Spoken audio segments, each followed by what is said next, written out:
masih sama Ciki Fauzi. Ciki Fauzi ini yang kemarin sempat ya mau berangkat berlayar juga bersama misi perdamaian ya Global Smooth Flotilla gitu. Yang kemarin salah satu rombongannya ada yang diintercept ya oleh tentara di mana ada Greta di situ. Bukan salah satu, hampir semua. Hampir semua.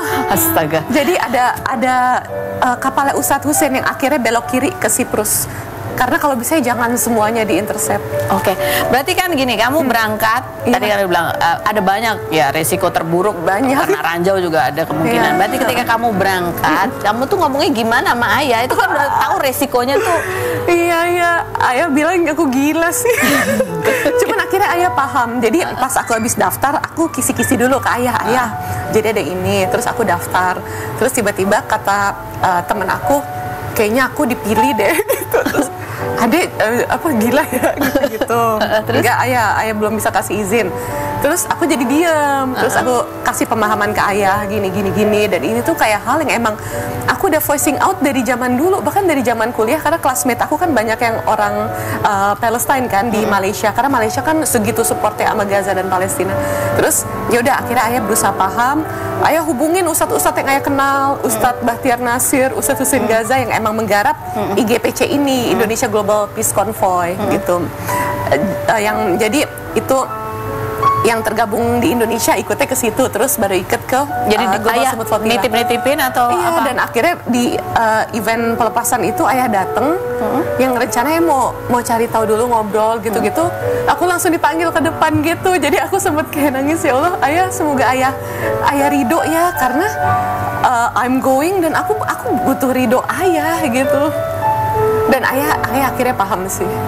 Jadi padahal ayah datang tuh baru mau cari informasi. Iya. Kamu sudah dipanggil bergabung dan dipilih. Cuman kayak aku tuh nangis karena aku ngeliat, ya Allah, aku tega ya sama ayah gitu. Cuman ya ayah tahu juga sih why I'm doing this gitu. Emang kita tuh dijengah banget sama genosida yang terjadi. Terus kayak beberapa orang di Indonesia dan punten pisan ya governmentnya juga complicit gitu. Jadi aduh, ini civil tuh harus make real action gitu.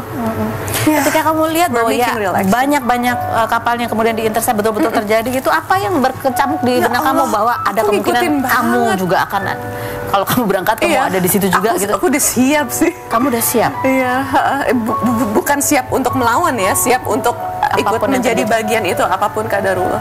Tapi masih mikirin ayah? Masih, iya. Dan kenapa akhirnya aku kayak stop mengusahakan diri untuk ikut berlayar, dan emang kan ada usaha takris besar-besaran karena ada banyak sabotase, ada banyak birokratik failure, ada banyak deh. Ya bayangin aja Kak, kita udah mau berlayar 2 malam berturut-turut, setiap jam 11 kapal-kapal kami dibom dari drone yang ternyata itu berasal dari pangkalan militer Amerika yang ada di Malta. Jadi Malta tuh 200 km aja jaraknya dari Tunisia.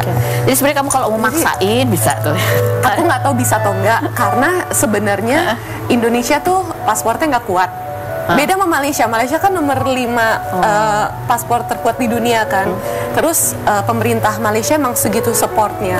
Kita emang gimana ya? Tapi kita NGO-nya tuh kokoh bersama sih di sana. Cuman ya lama-lama karena semakin banyak dinamika, banyak friksi.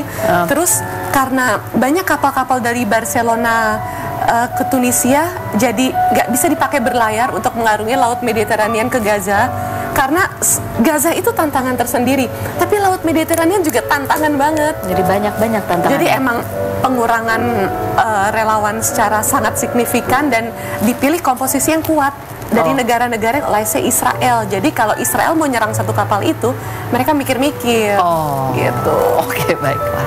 Jadi kita ngobrol lagi nih. Kita panggil dulu satu bintang tamu untuk kita ajak ngobrol bareng Ciki. Ada Mas Ayu Anastasia, kita lihat dulu profilnya berikut ini. Bersama dengan Mas Ayu dan Ciki. Kenapa tutup muka, Bu? Duduk di sini untuk menjawab pertanyaan dengan jujur apa adanya. Apakah pertanyaanku jawabannya fitnah atau fakta, Mas Ayu? Fitnah atau fakta? Kamu digosipin punya hubungan spesial sama Baim gara-gara minjem lapangan padel. Adalah hal yang kamu nggak pernah sangka-sangka terjadi di tahun 2025. Fitnah atau fakta? Kamu nggak nyangka kamu digosipin deket sama Baim gara-gara pinjam lapangan padel. Kayaknya sebenarnya pinjam lapangan bukan cuma aku doang deh. Iya, tapi kamu Banyak. digosipin ya Ya kan? aneh, kayaknya kemarin gosipnya bukan nama aku deh. Iya. Kenapa tiba-tiba? Asik. Ini kan nggak, mungkin karena namanya juga coaching biar nggak tension gitu sampai makasih Mbak Im pinjam tempatnya, langsung dikomentarin ya. Ada fotonya, foto-foto. Padahal tadi sebenarnya kamu dekat apa enggak sih sama Mbak Im? Apa? Kamu deketnya sedekat apa sih? Temenan. Oh, temenan. Kan udah lama. Jadi nggak cuma temenan biasa aja ini. Ya kita kan satu geng, waktu itu kan kita liburan bareng juga gitu loh. Oh, temenan biasa aja. Iya. Habisnya jawabnya gitu. Aku jadi agak curiga nih. Hah? Gak ada apa-apa? Apa? Gak ada apa-apa? Iya temenan aja, Temenan aja. Tapi dia tipe kamu nggak? Apa? Mbak itu tipe kamu nggak? Kalau tipe itu sebenarnya random ya. Oh, kamu random tipenya. Random. Tapi yang utama dari cowok yang harus ada tuh apa? Karakter apa? Atau kayak yang apa? bisa diajak berkomunikasi dengan baik, Oh. yang pastinya kan yang dewasa Oh. gitu.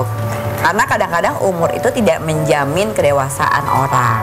Oke, baik. Apa sih? Apa? Oh, yang berikutnya ya. Fitnah atau fakta?